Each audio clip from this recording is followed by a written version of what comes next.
Welcome everyone to this session. I'm Deborah. I'm the Executive Director of Good Business Colorado. Angelique's our presenter today. Angelique Espinoza is our Director of Policy, and we have a highly interactive presentation for our Policy 101. If you're not at the table, you're on the menu. Hello, welcome everybody. I am very pleased to present to you Policy 101. So let's start with Policy 101. So I'm sure you've heard this expression. If not, you're going to hear it about 5 times in this presentation. And that is be at the table, not on the menu. All right. We are Good Business Colorado, and we are the business voice for a prosperous economy, equitable communities, and a sustainable environment. And you can see this very handsome group of individuals.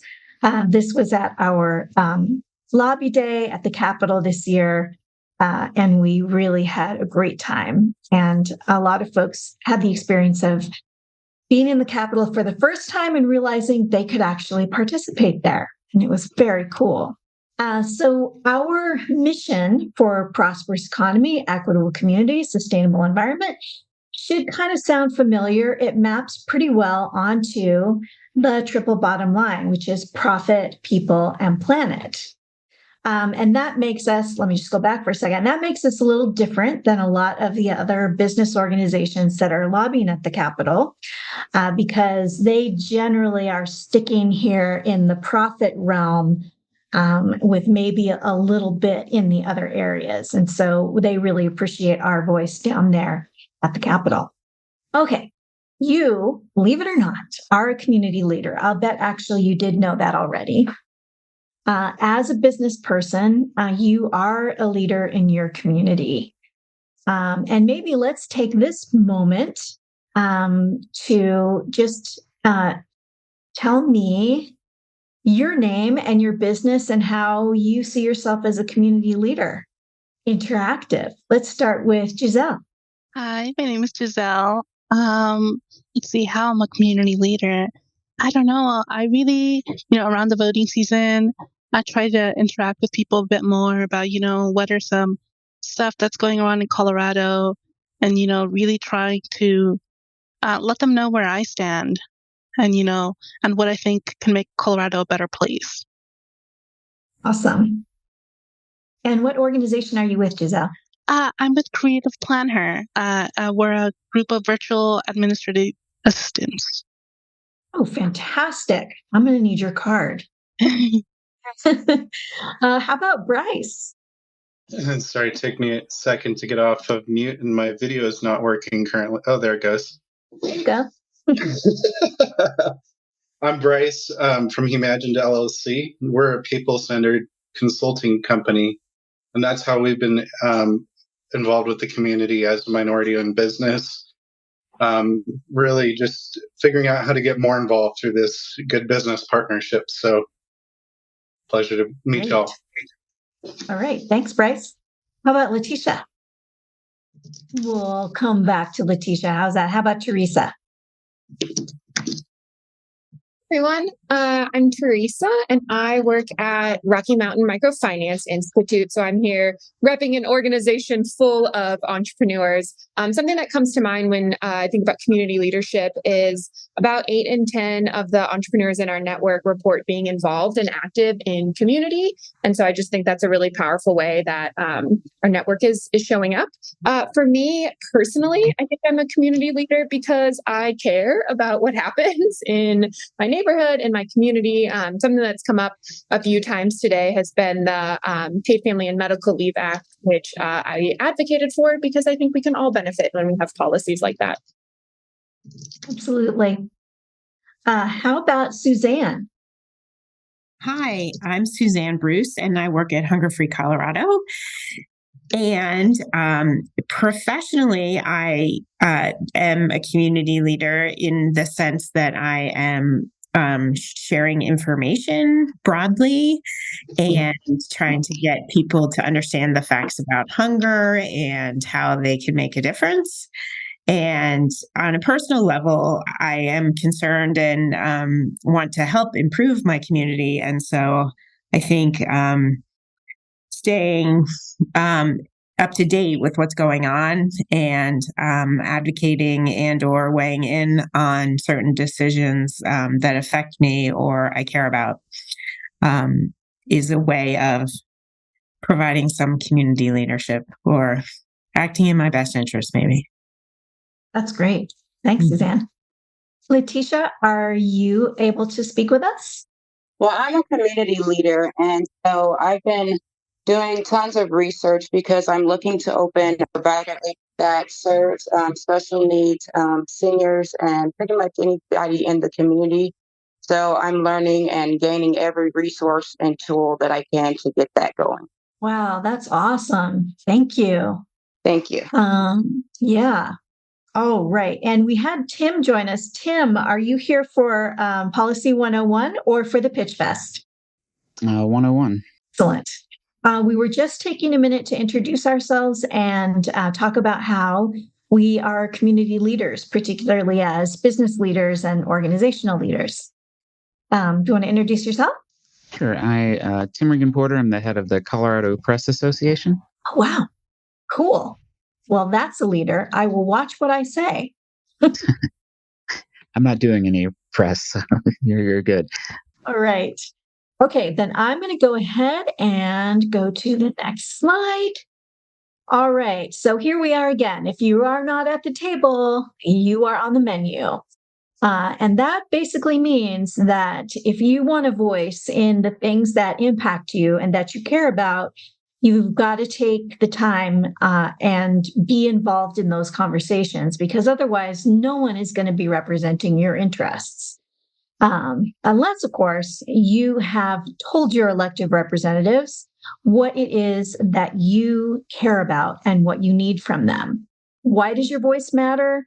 Because you care about things like climate, healthcare, housing, economy, equity. These are the top things that GBC members have told us that they care about, and I'm sure there are many more. And if we're not telling our elected representatives who are making those decisions on our behalf, we can't really be surprised if they are not representing us properly, because honestly, they may really not even know what the specifics are of how to make policy that actually works for us.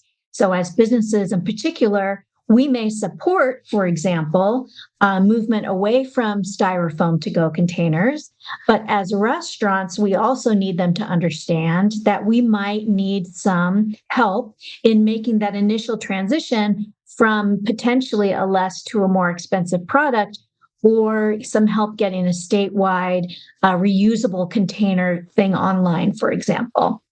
And those elected officials aren't going to know that if we don't tell them. So GBC advances our shared values in a few ways. We advocate for policies that reflect our shared values. We provide an alternative perspective, as I mentioned before, to some of the more traditional business organizations. And we also spark more involvement of like-minded businesses so that we can become a greater voice for the things that we care about. So when you're advocating, whatever you're advocating for, it's important to know what level handles the thing that you are trying to speak on. So, for example, at the local level, you're going to see things like fix your potholes, firefighters. You have a firefighting station close enough to your house. How's your recreational facilities? How's your libraries? And so on.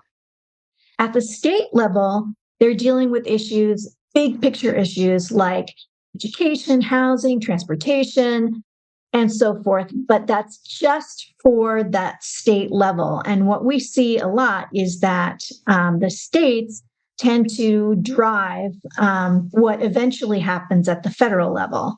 So the federal level, they operate on those types of big issue things as well, but they do the things that are bigger than an individual state is going to be able to handle, like national defense, international diplomacy, interstate transportation, immigration, and things like that. So if you go to your city council and you tell them they need to really do something about your interstate they're not going to be able to do anything for you. So you want to find out, first of all, who handles the thing you care about. All right. So here is another question for you. Can you show me with a little thumbs up or a hand if you're on camera, how many of you have signed on to a letter to a legislator? I see a thumb. I see a couple. All right. How many of you have emailed or called your elected representative? Maybe sent one of those form emails even, or given them a call. All right, a couple more thumbs up. Who's been to the state capitol building? If you haven't, I highly recommend it, even if you're not there to advocate, because it is a beautiful historic building. So well worth taking your out of town relatives to. How many folks have met with an elected official? All right, Suzanne. Cool. So those of you who have done some of these things, what motivated you to take action, to take the step? You can throw it in the chat if you'd rather not pipe up. I guess I could start and say that I volunteered to do these things, but it was what our larger organization was doing to help advance legislation or inform legislators about hunger in Colorado. And so there were group activities that guided me through the process. Anybody else want to say what motivated them to take action? Yeah, for me, it was just passion around the couple of topics, really, because we've all been hit by those folks that are standing in front of the grocery store on various, trying to sign on to letters. But certainly there's been some related specifically to the people centricity part, like homelessness or,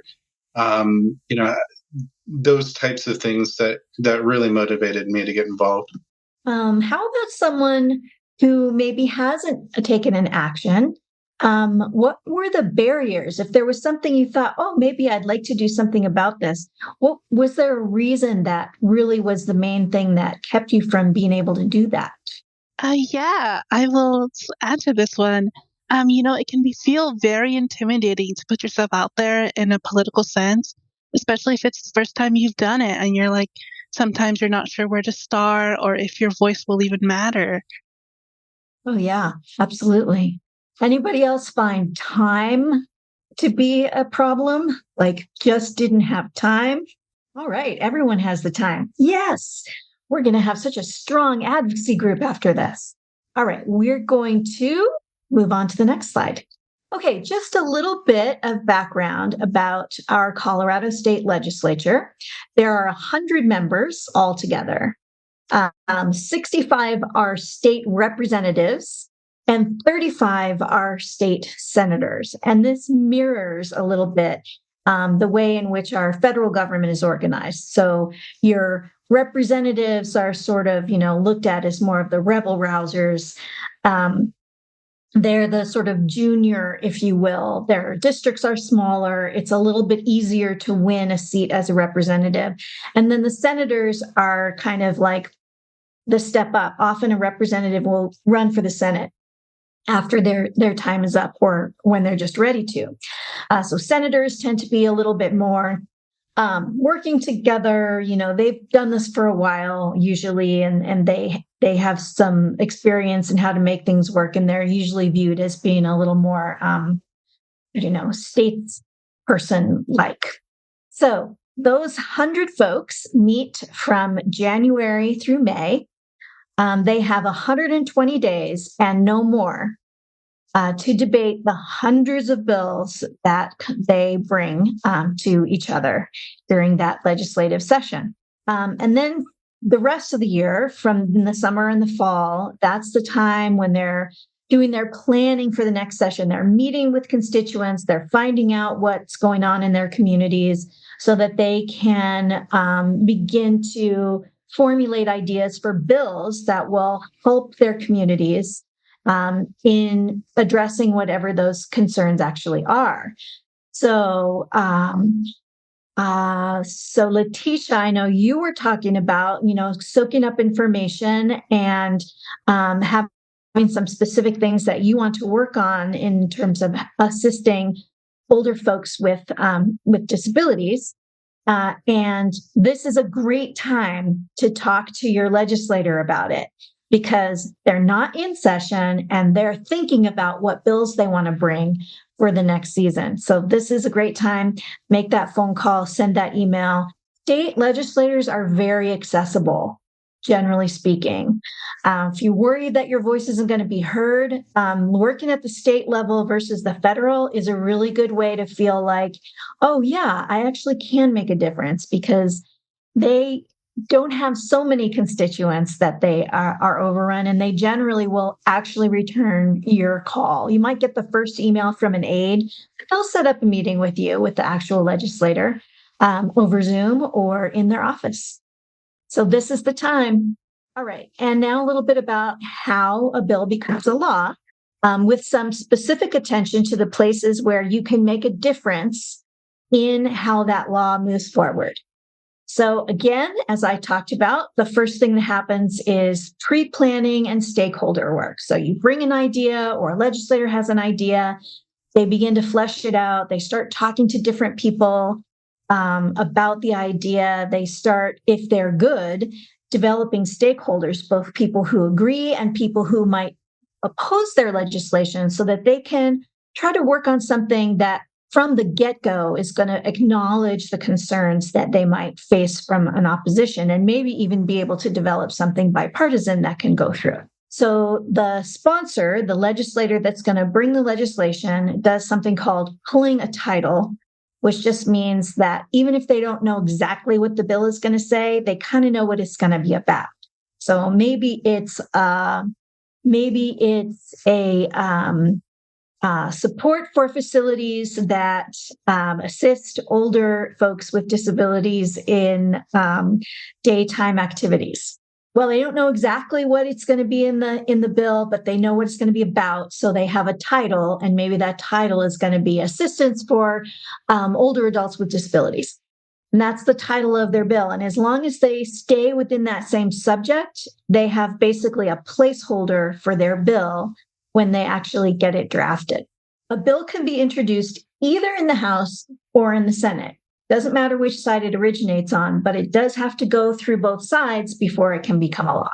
So here's how it works. If it's introduced in the House, it goes to a House committee, and this committee hearing is the first big place where your voice can be heard. So what's going to happen is, if it's, for example, well, let's stick with the same idea. Probably the committee that is going to hear this bill about supporting these adults is going to be Health and Human Services type committee. So that committee is, maybe 10 or so legislators. They have a chair, and they're going to hear from all the people who want to talk to them about this bill. Some people think it's a great idea. My brother really needs this because this is how his life has been, and it would make such a difference if he had a daytime center that he could go to. Or someone else might say, this is going to cost too much. We don't have the funds. It's going to take away from other things. We need to have a different approach that isn't going to be so expensive. So all the people who are interested come and talk. A lot of them are lobbyists who get paid to come and represent their clients. But individual citizens are perfectly welcome and encouraged to come to those committee hearings and speak on their personal experience. You don't have to have any technical understanding of the details of all of the language. Really, you just need to be able to tell your story that helps them to get a context on the bill language, so that they can ensure that the legalese will be something that represents what you're trying to say needs to be addressed. And the really cool thing is that since COVID, you don't have to go to the state capitol to do it. You can actually sign up to testify remotely, and then you'll get a link and you can testify from the comfort of your home with your bunny slippers on. You might still have to wait a while, but you will be able to do it from home.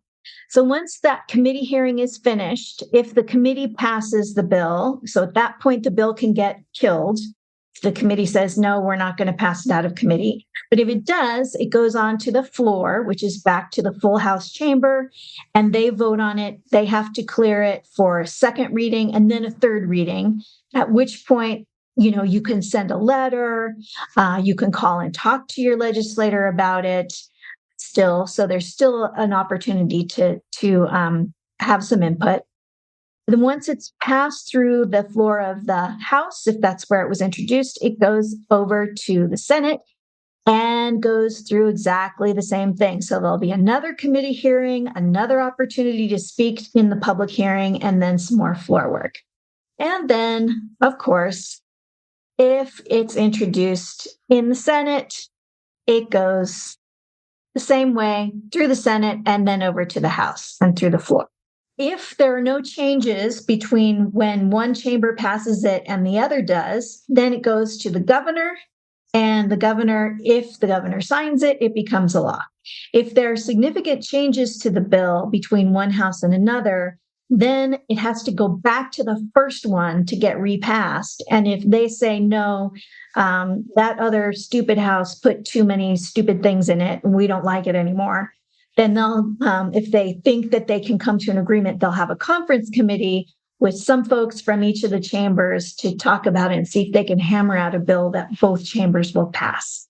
And if they can do that, and they pass it in both sides, then again, it goes over to the governor. And if the governor likes it or doesn't hate it, the governor will sign it and it will become a law. It's quite a process. And there are over 600 of these every year. So this is the General Assembly website. It's just actually it's pronounced ledge as in short for legislative.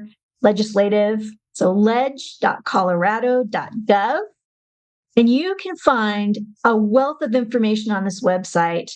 In particular, if you go to your legislators link, you can find your legislator or find out what your legislator, what committees they're on, what things they care about, and so on. If you go to committees, you can find out who's on the committee that you care about. So if you're advocating for this bill we've been talking about, you want to find the first committee that it's going to be in, Health and Human Services Committee in the House, and you look and you see who are all the legislators that are on that committee. And then maybe you can work with an organization who has a lobbyist who knows those people and knows what kind of things you can say to each of them to get them on board with you. And then if you want to go to bills to find out more about a specific bill and follow along with it, you can go here. And there's lots of other information here as well. It's a pretty navigable website, so it's definitely worth checking it out. It's something you can do to get comfortable with this whole idea, again, in your bunny slippers. All right, a couple of quick facts. House facts. The terms are 2 years, and they can serve a maximum of 8 years altogether. Every member is up for every election every even year. So if you are in the House of Representatives, you have to run for your seat every 2 years. The Democrats have largely been in the majority for the last several years. And since the last redistricting, which is where they draw the lines for the different districts, and that's where you get some of the real funny ones that are what we call gerrymandered. Since they redid those lines from the last census, the Dems now have 36 safe seats. The Republicans have 20 safe seats, and there are 9 swing seats, which just means there are only 9 seats that we don't pretty much know from the outset of an election who's going to win. The current composition has 46 Democrats and only 19 Republicans. So you can imagine that these Republicans are having a really hard time getting any of their agenda through. Quick Senate facts.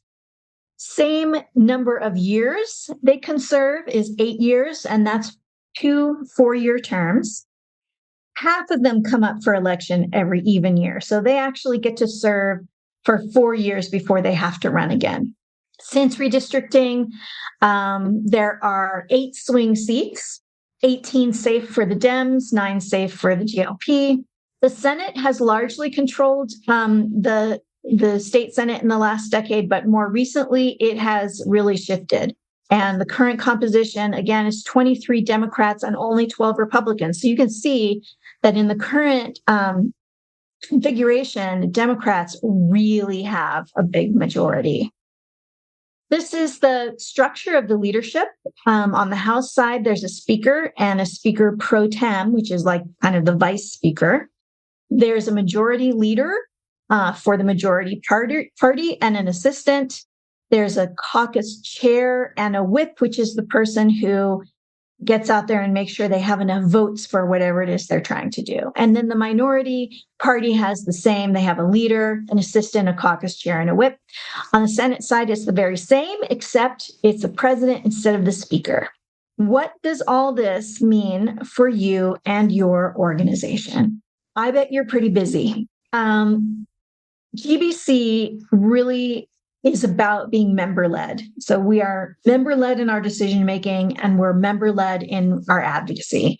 So whenever we can, we don't just have me, and I'm the lobbyist, go down and talk to legislators. We have our members go down or sign a letter that we've written, or call their legislator, or email their legislator. Or we might set up a meeting for them, help them to testify in committee, invite them to come to our lobby day, which is a lot of fun. And for the press aficionados in the room, it's also incredibly influential to write an opinion piece in the paper, because that helps to give your legislator political cover to vote the way you want them to, or to speak with the media at a media event. Remember this, there's power in numbers. So you might feel like one little fish, but if we all join up together, we can swallow this bad fish and get what we need done.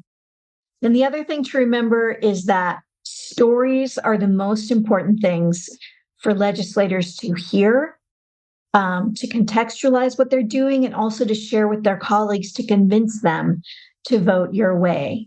Your story should be relevant to the issue. It should be relatable, it should be emotional, and it should be engaging. Think about these things and don't worry about trying to address the minutia of the bill. It's not about that. It's about the real thing that's happening to you and your business or your family or your community. And if you can share that with your legislator, that's what's really going to make a difference. All right. And here's how to get involved. If you are part of GBC, which we encourage you to be, you can tell us what you care about, how you want to take action. Maybe you're interested in testifying. Maybe you're like, nope, all I have time for is to sign letters. That's fine. If you let us know, then we know when and how to connect with you so you don't get overwhelmed. And then we'll let you know about opportunities to take action on issues that you care about, and we will support you all along the way. So my job is to help take that horrible, complicated language and make it accessible and relevant so that you can weigh in with the least time and energy as you can to still make a difference, because I know that you don't have it to spare. I'm not going to tell you about all of our notable bills. You can go to our legislative agenda page if you want to see the sorts of things that we passed last year. And then we have a process that we use to decide what bills we are going to engage in. And I just wanted to run you through that real quick, and then we can have some Q&A. So what we do is we have thought partners who are just folks that I reach out to and say, hey, what do you think about this specific bill? We have task forces, which are groups of folks that I say, hey, would you have a look at these 3 bills about healthcare and make some recommendations to the policy council? And then I have a policy council. And these folks have made a commitment to meet twice a month during the legislative session once a month from June through December when they're not in session, and to do a couple of hours of homework for each meeting, pretty much. They're the ones who recommend a balanced agenda to the membership so that we have some issues that we're dealing with in each area: sustainability, equity, prosperous economy. That's a fantastic group of members. Again, it's member-driven decision-making, and I'm currently recruiting for the Policy Council. So if you are a member or you plan to become a member and you're interested, let me know, and I can tell you more about it. This is what we do to decide what to engage in. So you'll see that we've got GBC right in the sweet spot between these three areas. Basically, as I said before, the chambers of commerce generally are covering the prosperous economy parts that don't overlap. Sometimes your social equity or social justice or service organizations are handling this piece of equitable communities that doesn't overlap. And a lot of times, and then of course, environmentalist organizations are handling sustainable environment. I'm glad to say that there has been a fair amount of overlap between environmentalists and social justice advocates on environmental justice in the last, 5-10 years. So there's more happening in this area. But we really try to stay in this sweet spot where we advocate for things that are not compromising any area in order to serve another one, or that there's a balance. And we do things that advance our mission, that build relationships, that have a direct impact on businesses or that businesses can directly impact. They center equity, they're impactful, they correlate with our member interests. It's something where we can provide a missing voice, and that we take into account its political viability. So these are the criteria we look at. This afternoon, we're having our Policy Pitch Fest, which is super exciting. We have not run our own bill before. This year, we're doing it, and we said, how can we do this in a way that's member-led? And so we gathered input from our member community. We had 8 ideas that came forward as being some ideas that seemed good to flesh out. We have teams of members with a mentor, and they are going to make their policy pitch to legislators, current state legislators, this afternoon at 3:30. And those legislators are going to give feedback to all of the participants, and they're going to let us know which of the ideas are kind of the most ready to go forward. And then our membership will vote on what's going to be GBC's 2024 signature legislation. We're very excited about it, and I hope that you can come this afternoon.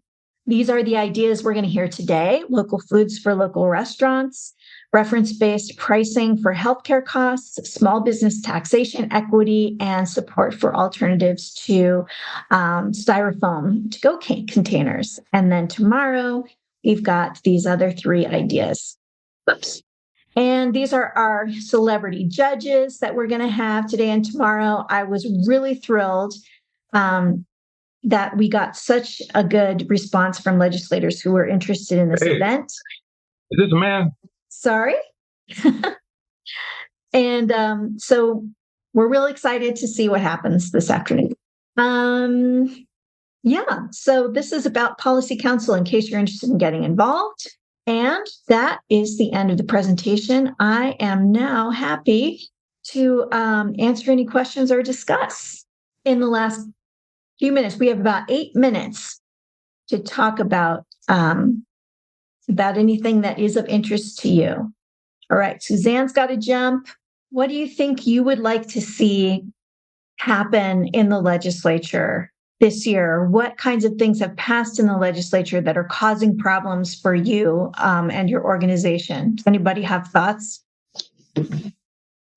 I actually am interested. I've heard rumblings that there is a new bill where since like 1970, minority-owned businesses can work with the government, but it's more focused around construction companies.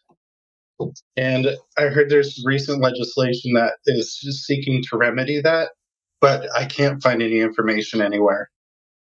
Um, it would be great, I think, for me and for the community of minority-owned management consulting companies. We have such talent in technology and management in this space in Colorado. It'd just be interesting to see how we can get involved with either making more awareness about that legislation, or even just getting involved or getting that on the floor would be great. So this is like for contracting with the government? Yeah.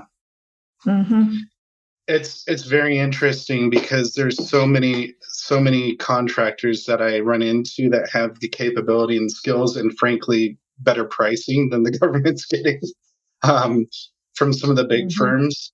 And there's a lot of interest from the minority-owned business community to figure out how to pull together. And what's, I think, unique about the community that I'm starting to see is that it's not centrally one organization that's looking for all the business. It's how do we share the business with each other and bring, if there's a technology platform that we're bringing to the government, that requires training and that requires new processes within your organization. So why not bring together 3 minority-owned business firms to create an end-to-end solution? So I think it's a really positive impact. Interesting. You said you'd heard that maybe somebody was thinking about it? Yeah. So I had heard from somebody that there was a commission that I think Jared Polis pulled together around, or a committee, I guess, not a commission, a committee, that Jared Polis had pulled together around this topic. But I haven't been able to find any information or even the legislation that talks about it. So. Right. And was this something that is something that the committee's already been, it sounds like, convened, but the legislation hasn't come forward yet? I think so. Like I said, I'm really having a lot of trouble finding information, but this is something that I think would benefit a lot of folks. So I'd love to get involved. Got it. Well, where I would start is, first of all, I'd go to that legislative website that I showed, which is leg.colorado.gov. And if you go to bills, you can search on keywords, and it'll pull up bills from whatever year. You can filter it in any number of ways. So that is someplace you could just check to see if it's something that might already have passed. The other thing is that under committees, there's a list of all the committees that are happening that are legislative committees. But if it's a governor's commission, that's something that probably you'd want to contact the governor's office about, because those commissions aren't in the legislative committee side. But I mean, I think if that contacting the governor's office actually would not be a bad idea at all, because I'm sure they'll point you to whatever's happening, whatever might be happening already. Great. Thank you for the advice. The other thing you can do that I would encourage you to do is just look up your legislator and call up your House rep and your senator and say, hey, I heard about this thing. I don't really know much about it, but I'd love to see it go forward. Have you heard anything? And sometimes, they're kind of more in the know. So nice.